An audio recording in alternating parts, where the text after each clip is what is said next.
আসসালামু আলাইকুম। আজকে আমি টাইম সিরিজ অ্যানালাইসিস নিয়ে কথা বলব। টাইম সিরিজ অ্যানালাইসিসের সবচেয়ে প্রথম এবং সবচেয়ে গুরুত্বপূর্ণ কাজ হচ্ছে যে ভেরিয়েবলগুলোকে আগে চেক করে নেওয়া, এগুলোর স্টেশনারিটি টেস্ট পাস করে কিনা। যদি স্টেশনারিটি টেস্ট কোনো ভেরিয়েবল পাস না করে তাহলে আপনারা ওই ভেরিয়েবল মডেলে ফিট করতে পারবেন না। আর আপনার মডেলের যে রেজাল্ট আসবে ওই রেজাল্ট ত্রুটিপূর্ণ হবে। তো এটা খুবই গুরুত্বপূর্ণ ধাপ। আজকের এই টেস্ট আপনার করার জন্য আমি যে সফটওয়্যারটা ইউজ করতেছি সেটা হচ্ছে স্ট্যাটা, খুবই পপুলার একটা সফটওয়্যার। আমি 18 ভার্সন ইউজ করতেছি, বাট এর পুরাতন ভার্সনগুলোর কমান্ডও মোর অর লেস একই রকম। তো আমি আজকে দেখাবো আপনাদের প্রত্যেকটা ভেরিয়েবল কিভাবে গ্রাফিক্যালি এবং কিছু টেস্ট আছে, ওই টেস্টের মাধ্যমে আপনি চেক করে নিতে পারেন যে আসলে আপনার ভেরিয়েবলটা স্টেশনারিটি টেস্ট পাস করে কিনা। তো এটা দেখানোর জন্য আমি এক্সেল শিটে আমার ডেটা অলরেডি নিয়ে নিয়েছি। এক্সেল স্প্রেডশিটের মধ্যে আমার যে শিটগুলো আছে এর মধ্যে আমি টাইম সিরিজ স্ট্যাটা এই শিটটা নিয়ে কাজ করব। এই শিটের মধ্যে বাংলাদেশের ডেটা ১৯৬০ সাল থেকে ২০২২ সাল পর্যন্ত আছে। যদিও বাংলাদেশ ১৯৭১ সালের পর থেকে, বাট এই টোটাল ডেটাটা আমি নিয়েছি ওয়ার্ল্ড ব্যাংক থেকে। ওয়ার্ল্ড ব্যাংকের ডেটা স্টার্ট হয়েছিল ১৯৬০ সাল থেকে। তো আমি সিরিজটাকে একটু লম্বা করার জন্য ১৯৬০ সাল থেকেই নিয়েছি। তো এর মধ্যে ৫ টা ভেরিয়েবল আছে। এগুলো নিয়ে আমি একটু পরে কথা বলব। চলেন আমরা স্ট্যাটাতে যাই। স্ট্যাটাতে কিভাবে আপনার ইম্পোর্ট করতে হয় এটা খুবই সহজ। আপনার প্রথমে ফাইলে যাবেন, এরপর ইম্পোর্ট, এক্সেল স্প্রেডশিট, এরপরে আপনার ফাইলের লোকেশন আপনি এখানে ব্রাউজ থেকে সিলেক্ট করে দিতে পারবেন। আমার ফাইলটা এইটা। এরপরে সবচেয়ে গুরুত্বপূর্ণ কাজ ওয়ার্কশিট। আমার শিটটা ছিল হচ্ছে টাইম সিরিজ স্ট্যাটা, যেই শিটটা নিয়ে আমি কাজ করব। এটাকে আমাকে অবশ্যই সিলেক্ট করে দিতে হবে। আপনার যদি স্প্রেডশিটের মধ্যে একের অধিক যদি শিট থেকে থাকে তখন আপনি কিন্তু অবশ্যই এখানে মানে যেই শিটটি নিয়ে কাজ করবেন ওইটা এখানে সিলেক্ট করে দিতে হবে। এরপরে সবচেয়ে গুরুত্বপূর্ণ কাজ হচ্ছে প্রথম import first row as variable name. আমাকে ভেরিয়েবল নেমটা যে ফার্স্ট রোতে ছিল এটা আমাকে এখানে সিলেক্ট করে দিতে হবে। এরপরে আমি ওকে করলে আমার ভেরিয়েবলগুলো চলে আসছে, আমার ডেটা চলে আসছে এখানে। এখানে দেখা যাচ্ছে 6 ভেরিয়েবল 63 অবজারভেশন। ভেরিয়েবলগুলোর খুবই সিম্পল সামারি স্ট্যাটিস্টিক্স আপনি পাওয়ার জন্য একেবারে সিম্পল কমান্ড সাম লিখে যদি এন্টার দেন তাহলে চলে আসবে।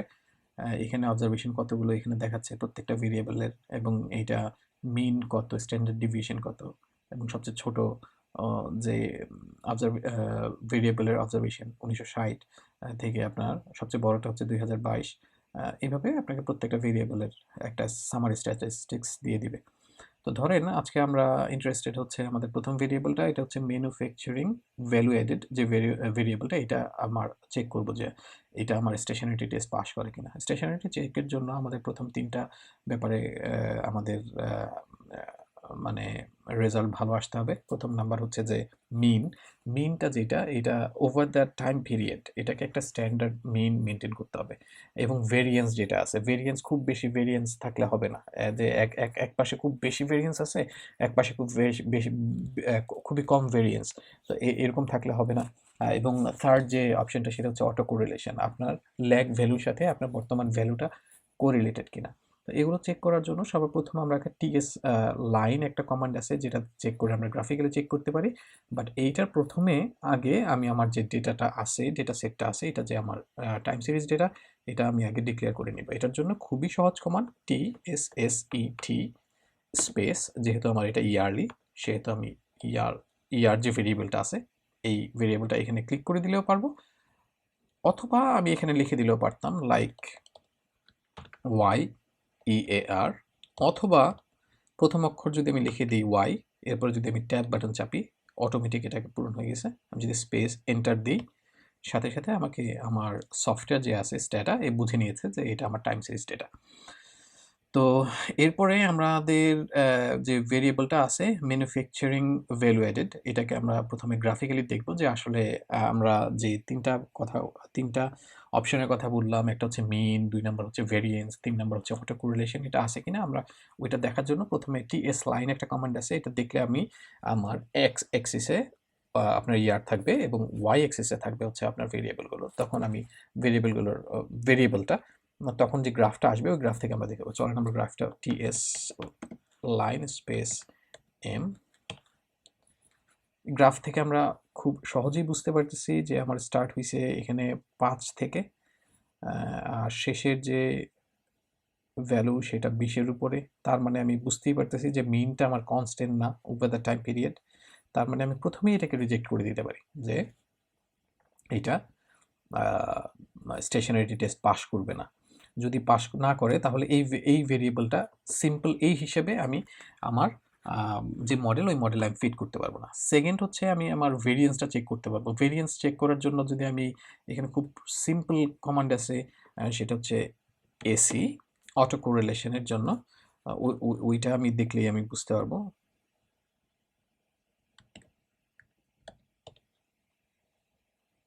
গ্রাফিক্যালি দেখে আপনি বুঝবেন যে আপনার এই যে দেখেন যে আমার যে ল্যাগ ভ্যালুগুলোর সাথে আমার এটা কোরিলেশন আছে কিনা। তো আমার প্রথমটাই দেখাচ্ছে যে আমি যদি 4 নাম্বার পর্যন্ত যাই, 5 নাম্বার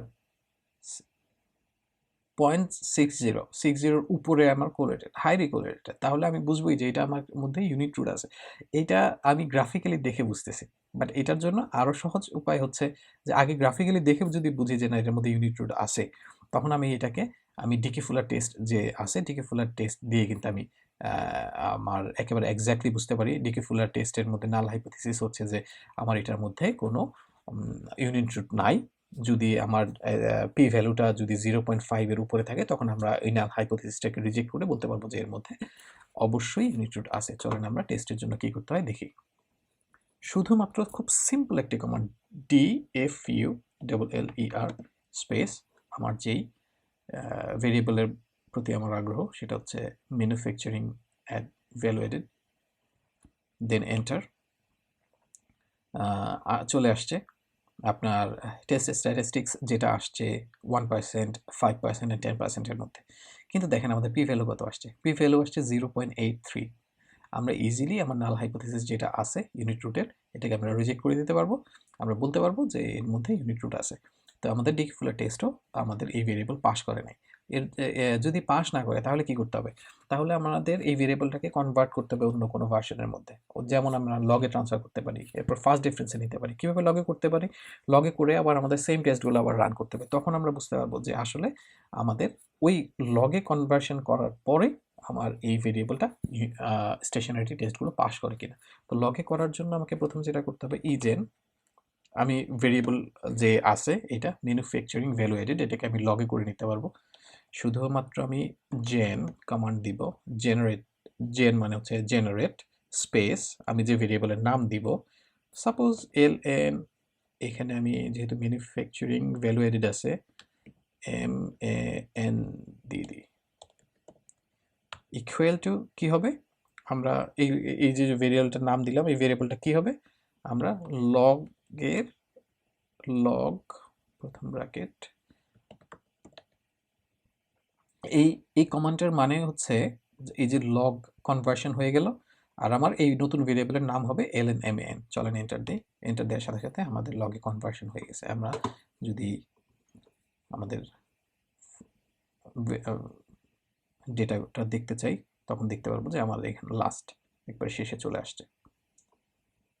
চলেন আমরা এখন এটাকে TS লাইন প্রথমে আবার শুরু করি। TS লাইন থেকে যদি আমরা এই ভেরিয়েবলটা দিই দেখতে পারবো এগেইন আমার কাছে মনে হচ্ছে না যে এটার কি বলে মিন কনস্ট্যান্ট।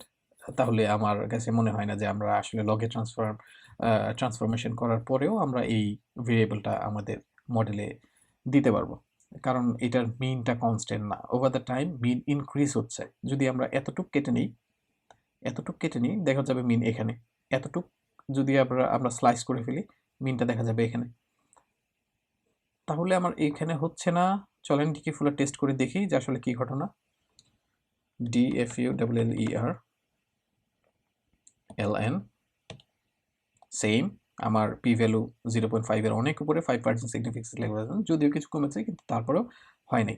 চলেন এখন আমরা কি করতে পারি, আমরা ফার্স্ট ডিফারেন্স নিয়ে চেক করতে পারি। এই ভেরিয়েবলটাকেই আমরা ফার্স্ট ডিফারেন্স মানে হচ্ছে প্রিভিয়াস যে ইয়ার, সাপোজ আমি এখন 2022-তে আছি, আমি আমার 2021 যে ল্যাগ ভ্যালু এইটার সাথে আমরা বিয়োগ করে যে ডিফারেন্সটা বেরোবে ওই ডিফারেন্সটা আসলে আমার এই স্টেশনারি টেস্ট পাস করে কিনা এটা আমরা দেখতে পারবো। যদি আমরা টিএস লাইন লিখি, এটার জন্য নতুন করে ভেরিয়েবল আমার এখানে ক্রিয়েট করতে হবে না, খুবই সিম্পল ওয়ে আছে।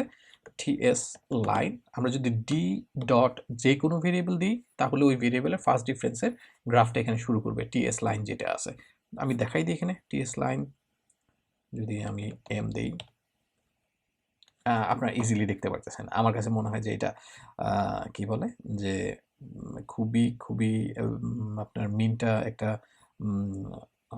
রেঞ্জের মধ্যে আছে। ভেরিয়েন্স যদিও দু এক জায়গায় একটু বেশি, কিন্তু তারপরেও আমার কাছে মনে হচ্ছে এটা আগের থেকে অনেক বেটার। চলেন এটাকে আমরা পিএসসিতে যাই, ডি ডট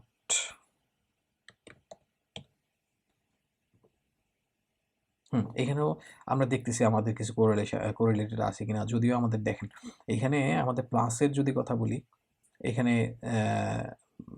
0.4 পজিটিভলি কোরিলেটেড, এখানে মাত্র দুইটা আছে যদিও নয়, কিন্তু এটা রেঞ্জের মধ্যে আছে আমার কাছে মনে হচ্ছে। আমরা এটা টেস্ট শিওর হতে পারবো যদি আমরা ডিকি-ফুলার টেস্টটা করি। DFULLER স্পেস ডি ডট কি হবে দেখেন, এখন কিন্তু আমরা একেবারে আমরা খুবই ইভেন 1% সিগনিফিকেন্ট লেভেলেও পর্যন্ত আমার ডিকি-ফুলার টেস্ট পাস করছে। তাহলে আমি আমার মডেলে যদি আমি ফিট করতে চাই, তাহলে আমার এই যে ভেরিয়েবলটা ম্যানুফ্যাকচারিং ভ্যালুয়েটেড, এটার ফার্স্ট ডিফারেন্সটা চুজ করা আমার জন্য সবচেয়ে বেটার হবে। ডাইরেক্ট এটা আমি ফিট করতে পারবো না, কারণ এটা ডাইরেক্ট আমার ইউনিট রুট টেস্ট পাস করে নাই। এরপর আমি গ্রাফের মধ্যে দেখেছি আমাদের মিনটা ওভার দ্য টাইম পিরিয়ড আমার একটা কনস্ট্যান্ট মিন ছিল না। তাহলে আমরা এটা নরমালি ফিট করতে পারবো না। কিন্তু যখন আমরা এটাকে লগে ট্রান্সফার করলাম, লগে ট্রান্সফার করার পরেও কিন্তু আমাদের রেজাল্টগুলো ভালো আসে নাই, পাস করে নাই। কিন্তু আমি এটাকে যখন ফার্স্ট ডিফারেন্স নিচ্ছি, তখনই কিন্তু আমার এটা আমার ডিকি-ফুলার টেস্ট পাস করছে। আমি গ্রাফে দেখলাম, গ্রাফের মধ্যেও আমার কাছে বেশ ভালো লাগছে। তো এই যে ৩টা কন্ডিশন, একটা হচ্ছে মিন, আরেকটা ভেরিয়েন্স, আরেকটা হচ্ছে গিয়ে অটো কোরিলেশন। অটো কোরিলেশনের জন্যই বেসিক্যালি ডিকি-ফুলার টেস্টটা করা। এই ৩টা টেস্টই আমার পাস করতেছে যদি আমরা ফার্স্ট ডিফারেন্স নেই। তো আজকের জন্য এতটুকুই। আপনাদের যে কোনো কোয়েশ্চেন আপনারা নিচে করতে পারবেন। আর কিভাবে এটাকে নতুন গ্রাফ আপনারা তৈরি করতে পারেন, নতুন কিভাবে টাইম সিরিজ অ্যানালাইসিস করতে পারেন, এগুলো ভিডিও নিয়ে আমি পরবর্তীতে আসবো। ইনশাআল্লাহ সাথেই থাকবেন। আসসালামু আলাইকুম।